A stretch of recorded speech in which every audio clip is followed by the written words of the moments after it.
طیارے کاٹے گی, سب کو دہشت گرد ڈکلیئر کر دیا مطلب گیا. آپ کو پچھتاوا نہیں ہے؟ نہیں, کوئی پچھتاوا ہمیں نہیں ہے. بسم اللہ الرحمن الرحیم. السلام علیکم ناظرین. آج 20 مارچ جمعرات کا دن ہے. ناظرین, بات کریں گے اس ویلاگ میں کیا پاکستان تحریک انصاف قومی سلامتی کمیٹی کے اجلاس میں شرکت نہ کر کے پچھتا رہی ہے یا نہیں. حکومت کی جانب سے کہا جا رہا ہے کہ پاکستان تحریک انصاف نے ریاست کی بجائے ایک شخص کو ترجیح دی ہے. اس پر بات کریں گے, اور دوسرا آپ کو بتائیں گے کہ عید کے بعد جو بڑی تحریک کے لیے جو کوششیں ہیں وہ ابھی تک جاری ساری ہیں. اس حوالے سے پاکستان تحریک تحفظ آئین پاکستان کے پلیٹ فارم سے بہت ساری پریس کانفرنس بھی ہو چکی ہیں اور افطار ڈنر کے بھی اہتمام کیے گئے تھے, لیکن ابھی تک جو الائنس تھا, اور اس سے پہلے بھی آپ کو پتہ ہے سندھ میں بھی جا کے پاکستان تحریک تحفظ آئین پاکستان اور پاکستان تحریک انصاف کے لوگ وہاں جا کر مختلف جماعتوں سے ملے اور ان کو اپنے ساتھ شامل ہونے کا کہا, لیکن ابھی تک جو ہے وہ پاکستان تحریک انصاف اور تحریک تحفظ آئین پاکستان کے سربراہ محمود خان اچکری صاحب مولانا فضل الرحمان سمیت بہت سارے لوگوں کو منانے میں ابھی تک ناکام ہیں. اس لیے یہ ظاہر ہوتا ہے کہ پاکستان تحریک انصاف اور دوسری جو متعدد جماعتیں ہیں ابھی تک ان کے کچھ تحفظات ہیں پاکستان تحریک انصاف کی طرف سے, پاکستان تحریک انصاف سے اور دوسری جماعتوں سے. ابھی تک اپوزیشن الائنس جو ہے وہ ابھی تک مکمل طور پر جو ہے اس کا اعلان نہیں ہوا, بن نہیں سکا. اور عید کے بعد ابھی آپ جانتے ہیں کہ 2 عشرے گزر گئے ہیں تقریباً. آج صبح 20 روزہ 2 عشرے گزر جائیں گے, 10 دن رہتے ہیں, لیکن ابھی تک کوئی کسی قسم کا کسی تحریک کا اعلان نہیں ہوا. کیا تحریک انصاف یا دوسری پاکستان تحریک تحفظ آئین پاکستان کے پلیٹ فارم سے اپوزیشن الائنس جو ہے وہ عید کے کتنے روز بعد, چھٹیاں جب عید کی ختم ہوگی, وہ پاکستان اسلام آباد کی طرف آئیں گے, حکومت کو کتنا ٹف ٹائم دیں گے, اس حوالے سے ابھی ابہام کا شکار ہے. ساری چیزیں ابھی تک جو ہیں وہ سیٹل ڈاؤن نہیں ہوئی. اور محمود خان اچکری صاحب اور علامہ راجہ ناصر عباس صاحب 2 ایسے واحد شخص ہیں جنہوں نے پاکستان تحریک انصاف کو اس بات پر مجبور کیا کہ آپ قومی سلامتی کمیٹی کے اجلاس میں شرکت نہیں کریں گے. ان کی رائے یہ تھی کہ اس میں بلوچستان کے سینٹرز ہوں, بلوچستان کے لوگ ہوں اور ایک جرگہ ہو, اور وہ 1 دن کا نہ ہو, کم از کم 3-4 دن کا ہو, اور اس جرگے میں فیصلہ ہو کیا اس دہشت گردی سے ہم نے کیسے نمٹنا ہے. بند کمرے کے فیصلے جو ہیں اب نہ مانے جائیں گے, نہ تسلیم کیے جائیں گے. اب ان کا وقت جو ہے وہ ختم ہو چکا ہے. تو اب دیکھتے ہیں کہ تحریک انصاف اور دوسری جو متعدد جماعتیں ہیں ساری, کیا عید کے بعد پاکستان گورنمنٹ کو, شہباز حکومت کو جو ہے اور پنجاب حکومت کو جو ٹف ٹائم دیتے ہیں یا نہیں دیتے. آپ جانتے ہیں کہ پاکستان تحریک انصاف نے ہر حربہ استعمال کر کے دیکھ لیا ہے. عمران خان صاحب جیل میں ہیں, عدالتوں میں یہ جنگ ہار چکے ہیں. حالانکہ عدالتوں میں خوب تحریک انصاف کے وکلاء نے جنگ لڑی ہے, اس میں کسی قسم کا کوئی ابہام نہیں, کسی قسم کا کوئی شک نہیں ہے, لیکن ابھی تک ظاہراً جو ہے وہ ناکامی ہوئی ہے.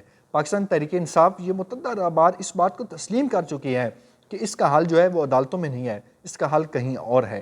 اور عمران خان صاحب سے ملاقات نہیں ہونے دی جا رہی, بشرا بی بی سے ملاقات نہیں ہونے دی جا رہی.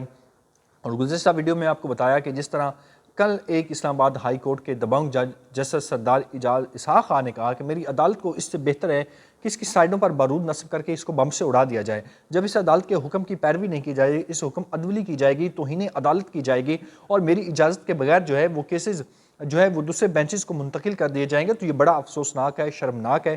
اور جس طرح 6 ججز نے ایک خط لکھا چیف جسٹس یحییٰ آفریدی صاحب کو, جو 26ویں آئینی ترمیم کے بینیفیشری ہیں, انہوں نے اس خط کا ابھی تک کوئی ہوتا ہے نا کچھ کر دیا ہو, کوئی بڑا کر دیا ہو, کوئی تاریخ میں جو ان کو یاد رکھا جائے, لیکن ان کو تو نہیں یاد رکھا جائے, ان 6 ججز کو یاد رکھا جائے گا, ان 6 ججز کے خط کو یاد رکھا جائے گا. اور سوری, یہ خط جو ہے نہ قاضی فائزہ نے کچھ کیا اور نہ چیف جسٹس یحییٰ آفریدی صاحب نے کیا. تو اب دیکھتے ہیں کہ پاکستان تحریک انصاف اور دوسری جو جماعتیں ہیں اپوزیشن الائنس کا کب اعلان ہوتا ہے اور کب یہ حکومت کو جو بڑا ٹف ٹائم دیتے ہیں. دوسرا آپ کو بتاتے چلیں گے کہ کیا تحریک انصاف قومی سلامتی کے اجلاس میں جو شرکت نہ کر کے پچھتا رہی ہے یا نہیں پچھتا رہی.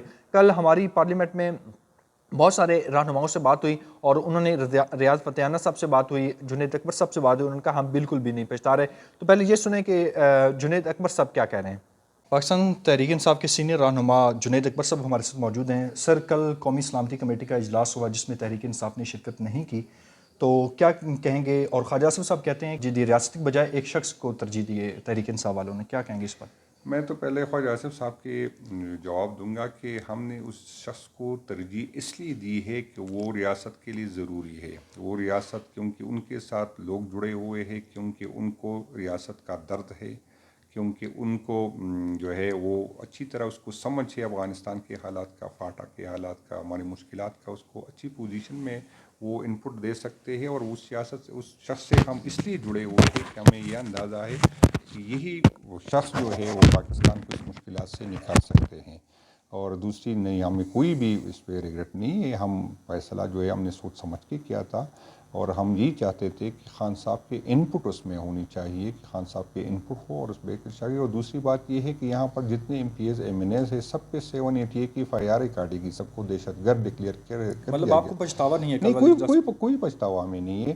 تو جب ہم آپ پہلے سے ہمیں دہشت گرد سمجھتے ہیں تو پھر آپ کو ان لوگوں کو بلا کے لے آنا چاہیے تھا جو دہشت گرد نہیں ہے۔ تو یہاں پر اسمبلی میں ایسا کوئی بندہ، کوئی ایسا سینیٹر، کوئی ایسا MNA نہیں ہے جس پہ آلریڈی 10 12 بلکہ 30 40 تک، کچھ پہ تو 100 سے بھی زیادہ ہے۔ تو جب ہمیں پہلے سے دہشت گرد آپ نے ڈکلیئر کیا ہے تو پھر دہشت گردوں سے آپ نے کیا انپٹ لینا ہے؟ جنید اکبر صاحب، مولانا فضل الرحمان صاحب اس اجلاس کا حصہ رہے اور انہوں نے اپنی بریف بھی کیا، اور دوسرا یہ بتائی کہ انہوں نے کہا کہ PTI مجھ سے اگر مشورہ کرتی تو میں انہیں ضرور اس میں شرکت کی دعوت دیتا کہ آپ لازمی اس میں شرکت کرنی چاہیے۔ نہیں، مولانا صاحب ایک جو ہے وہ اپنی پارٹی کا ہے، وہ اپنے فیصلے خود کر سکتے ہیں، اس میں ہمارا نہیں ہے ضروری، وہ مشورہ ہمیں دے سکتے ہیں، ہم مشورہ اس کو دے سکتے، لیکن ضروری نہیں کہ اس کا ہر مشورہ ہم مانیں یا ہمارے ہر مشورہ وہ اس کی ایک الگ پارٹی ہے۔ اور ان شاء اللہ تعالیٰ اگر مستقبل میں ہم اتحاد میں چلے گئے تو پھر ان شاء اللہ تعالیٰ اس سے فیصلے جو ہے وہ کنسنسس سے کریں گے، اتحاد میں اکثریت سے بھی ہو سکتی ہے، لیکن ابھی وہ جو اس کی الگ پارٹی ہے، اس کا اپنا یہ ہوتا ہے، ہمارا اپنا ہوتا ہے، تو ہم اپنے فیصلے خود کرتے ہیں، مولانا صاحب خود۔ تو یہ آپ نے سنا کہ جنید اکبر صاحب کہتے ہیں کہ جس شخص کے لیے ہم نے ریاست کی بجائے شخص کو ترجیح دی تو وہ شخص بہت ضروری ہے اس ریاست کے لیے، وہ تمام مسائل کو سمجھتا ہے اور وہ اس طرح اس وقت تمام پاکستانیوں کی آواز ہے۔ اور دوسرا جب میں نے یہ سوال کیا کہ مولانا فضل الرحمان صاحب کو آپ منانے میں ناکام رہے، انہوں نے اس میں شرکت کی، تو ان کا کہنا تھا ان کی اپنی جماعت ہے، ہاں جب ہم اتحاد میں جائیں گے تو اس کا مطلب یہ ہے کہ ابھی تک ان کے آپس میں اتحاد نہیں ہوا، تو جب اتحاد میں جائیں گے تو ایک دوسرے کے مشوروں پہ جو ہے وہ خوب عمل کریں گے۔ اور دوسرا میں نے ان سے سوال کیا جنید اکبر صاحب سے، کیا آپ قومی سلامتی کمیٹی کے اجلاس میں شرکت نہ کر کے پچھتا رہے ہیں یا نہیں؟ انہوں نے کہا ہم بالکل بھی نہیں پچھتا رہے، اور جب ہمیں شروع سے دہشت گرد کہہ دیا گیا ہے، جب ہمیں دہشت گرد ڈکلیئر کر دیا گیا ہے، تو ہم پھر اس اجلاس میں کیوں شرکت کریں؟ جب ہم دہشت گرد ہیں، دہشت گرد ڈکلیئر کر دیا گیا ہے، تو پھر ہمیں تو اس اجلاس میں بلانا ہی نہیں چاہیے تھا۔ تو یہ بڑا ویلڈ پوائنٹ جو ہے وہ جنید اکبر صاحب نے اٹھایا۔ اور دوسرا آپ کو بتاتے چلیں کہ نواز شریف صاحب دل کے عارضے میں مبتلا ہو گئے ہیں، ڈاکٹر نے آرام کا مشورہ دیا ہے، اور سارے جتنے بھی رمضان گزرے نواز شریف صاحب کی بقول پاکستان مسلم لیگ نون، انہوں نے کہا کہ نواز شریف صاحب جو ہیں وہ ہم نے بھی دیکھا کہ آخری اشرا جو ہے سعودی عربیہ میں گزارتے ہیں، اور یہ بڑی اچھی بات ہے۔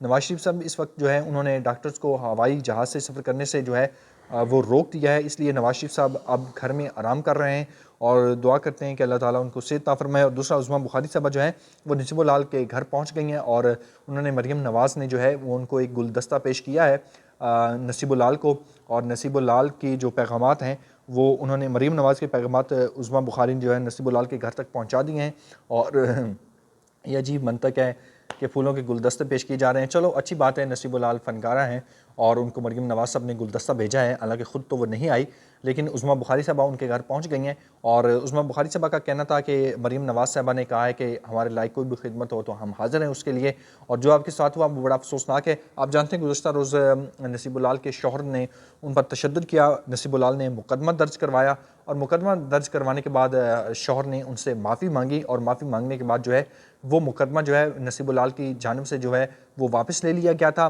تو اب تک کی یہی اہم ڈیولپمنٹ تھی، اور اب دیکھتے ہیں کہ آنے والے دنوں میں جتنی بھی اہم ڈیولپمنٹ ہوتی ہیں وہ آپ کے سامنے رکھیں گے۔ مجھے اپنی دعاؤں میں یاد رکھیے گا۔ اللہ نگہبان، پاکستان زندہ باد۔